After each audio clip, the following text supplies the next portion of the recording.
মানুষ অনেক সময় জীবনে বেঁচে থাকার রসদটুকুও হারিয়ে ফেলে, মনে হয় বেঁচে থাকাটাও কঠিন হয়ে পড়েছে। এগুলো সবই ঈশ্বরের পরীক্ষা, যা তিনি সৎ মানুষের কাছ থেকে নিয়ে থাকেন। আর এই খারাপের পরেই কিন্তু ওঠে এক নতুন সূর্য। তাই হারানোর পরে ফিরে পাওয়াটা আরো অনেক বেশি আনন্দদায়ক হয়ে ওঠে, কারণ ঈশ্বর যা কেড়ে নেন তার থেকেও দ্বিগুণ কিছুই ফিরিয়ে দেন। তিনি নেয়নি ফেরানোর জন্য।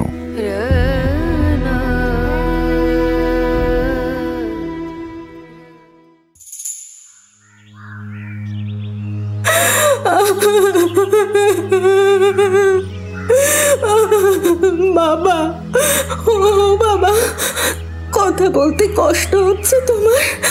বাবা, কি হয়েছে তোমার? আমার দিকে চেয়ে দেখো বাবা। বাবা,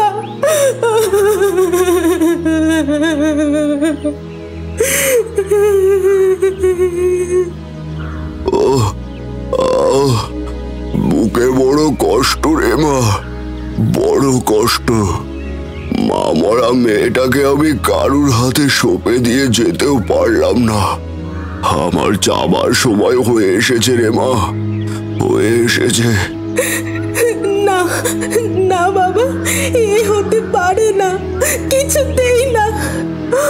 আমি তোমার কিচ্ছু হতে দেব না। বাবা, বাবা, বাবা, চোখ খোলো বাবা। কি বাবা? আর সময় নেই রে মা, আর সময় নেই।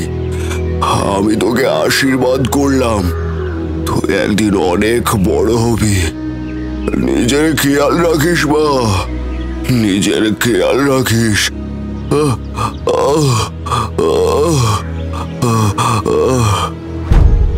বাবা, বাবা গো, তোমার কোথায় কষ্ট হচ্ছে বাবা? কোথায় কষ্ট হচ্ছে তোমার বাবা? 2 মাস আগেই অপুর মা মারা গিয়েছিল, আর এবারে বাবাও চলে গেল। বিনা চিকিৎসায় শেষ হয়ে গেল সেও। মেয়েটা হাউ হাউ করে কাঁদতে থাকলো। বাবার বুকের উপরে মাথা দিয়ে হাহুতাশ করতে থাকলো অপু। তুমি কি করলে ঈশ্বর? আমি তো দুবেলা তোমার সেবা করতাম, তার এই ফল দিলে তুমি? বেঁচে থাকতেই আমাকে অনাথ করে দিলে। চোখের সামনে বাবাকে, মাকে, সবাইকে কেড়ে নিলে। আর কে আছে আমার? কে আছে?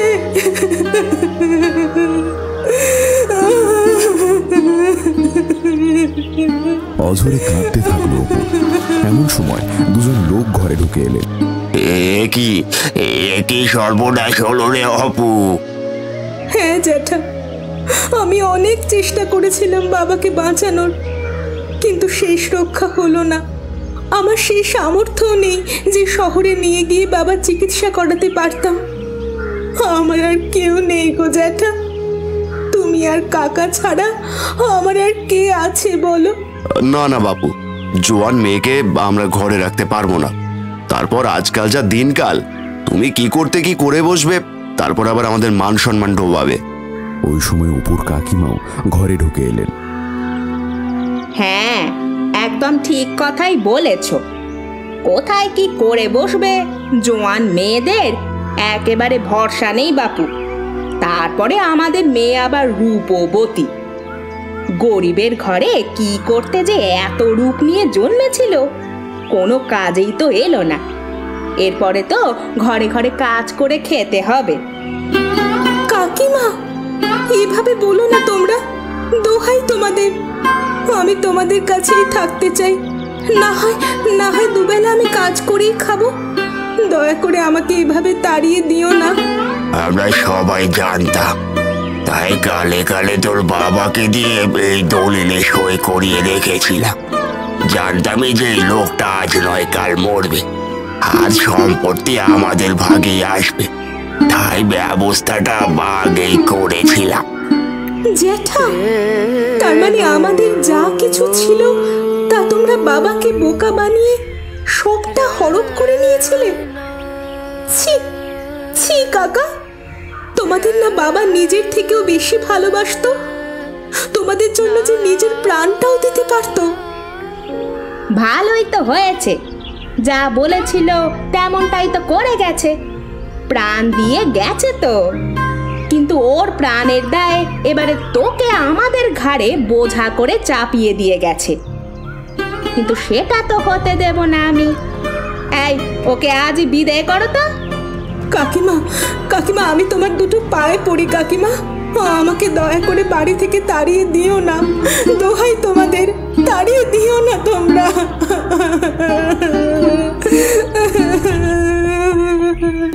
অপু তার বাবার অন্ত্যেষ্টি ক্রিয়াটুকু সম্পন্ন করারও সুযোগ পেল না।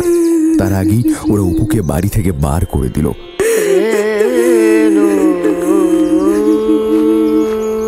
রাস্তায় বেরিয়ে চড়া রোদে গ্রামের পথ ধরে হাঁটতে থাকলো অপু। বাবা, মা, আজ তোমরা বেঁচে থাকলে আমাকে এভাবে পথে পথে ঘুরে বেড়াতে হতো না। যাদেরকে আমরা ঈশ্বরের জায়গা দিই তারাই কেন আমাদেরকে পায়ে ঠেলে? এ তোমার কেমন বিচার প্রভু, কেমন বিচার? এমন সময় একটি ছেলে অপুকে পিছন থেকে ডেকে ওঠে। অপু, অপু, অপু শুনছো? অপু, দাঁড়াও, দাঁড়াও, আমি আসছি।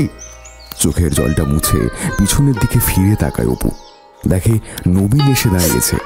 এ কি নবীনদা, তুমি? আমি সবটাই শুনেছি অপু, তোমার এই কষ্ট আমি সহ্য করতে পারছি না।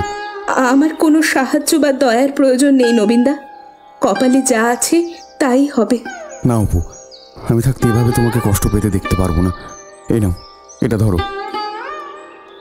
এটা কি? এতে কি আছে নবীনদা? এর মধ্যে কিছু টাকা আছে আর কিছু খাবার রয়েছে। নবীনদা, টাকা? কিন্তু না না না, কোনো কিন্তু নয় অপু, এটা রাখো, কোনো সময় নয় ফিরিয়ে দিও। আর এই কাগজটাও রাখো। এটা আবার কিসের কাগজ? এর মধ্যে আমার জ্যাঠার ঠিকানা রয়েছে, উনি শহরে থাকেন। কিন্তু এটা দিয়ে আমি কি করব? অপু, একাই গ্রামে তোমার থাকার মতন কোনো জায়গাও নেই, তুমি কিভাবে থাকবে? এই ঠিকানায় গেলে তোমার আপাতত মাথা গুঁজবার একটা ঠাঁই তো হবে, আর জেঠিমাকে দেখার জন্য জেঠু কাউকে পেয়েও যাবেন। তোমাকে অনেক অনেক ধন্যবাদ নবীনদা, বেশ, আমি তবে আসলাম। এই বলেই গ্রামের রাস্তা ধরে স্টেশনের দিকে এগিয়ে গেল অপু। এরপরে একটি শহরগামী ট্রেনে উঠে পড়ল। ট্রেন চলতে শুরু করলো। সেটি এসে থামলো একটি স্টেশনে। অপু এসে পৌঁছালো নবীনের দেওয়া সেই ঠিকানায়। কেউ আছেন? কেউ আছেন এই বাড়িতে? কে কে ডাকছে? আগে আমি। প্রণাম নেবেন জ্যাঠামশাই। কে তুমি মা? আমি তো তোমাকে ঠিক চিনতে পারলাম না। আমি বিলাসগাঁও থেকে আসছি।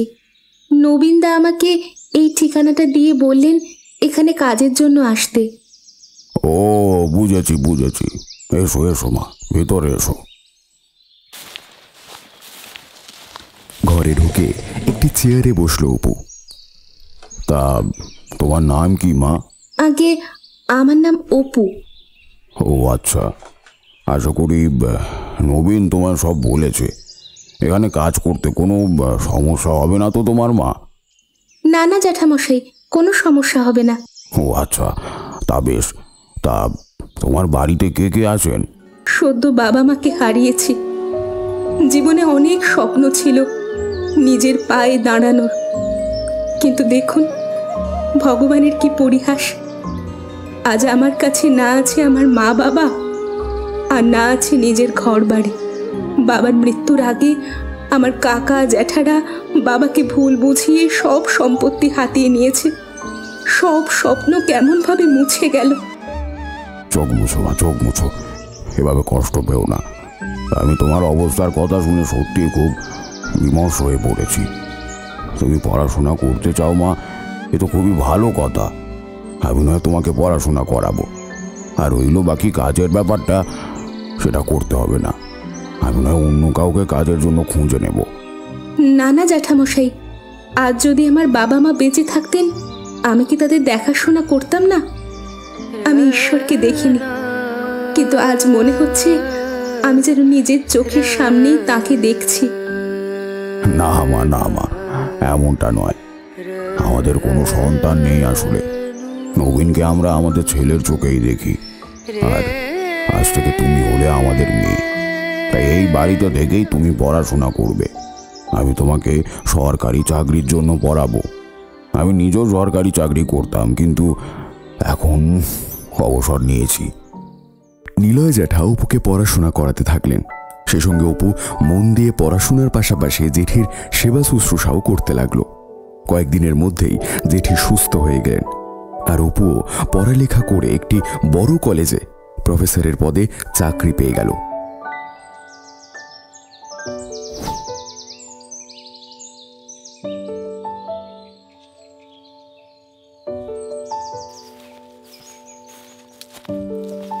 জ্যাঠা, আমি পেরেছি জ্যাঠা। এই দেখো আমার অ্যাপয়েন্টমেন্ট লেটার। আমি কলেজে প্রফেসরের পদে চাকরি পেয়ে গেছি।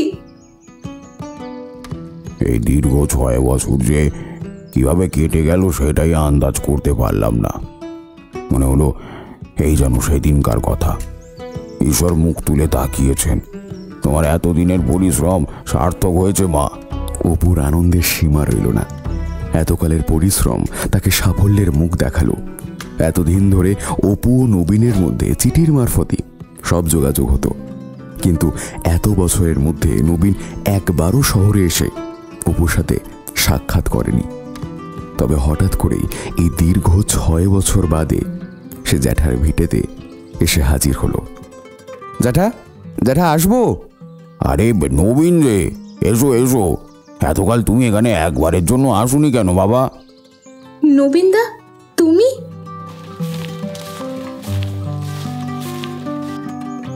নাও, এবারে তোমরা বরং কথা বলো, আমি আসি। হ্যাঁ। নবীন জ্যাঠা ঘরে চলে গেলেন। অপু নবীনকে সাথে নিয়ে ছাদে এলো।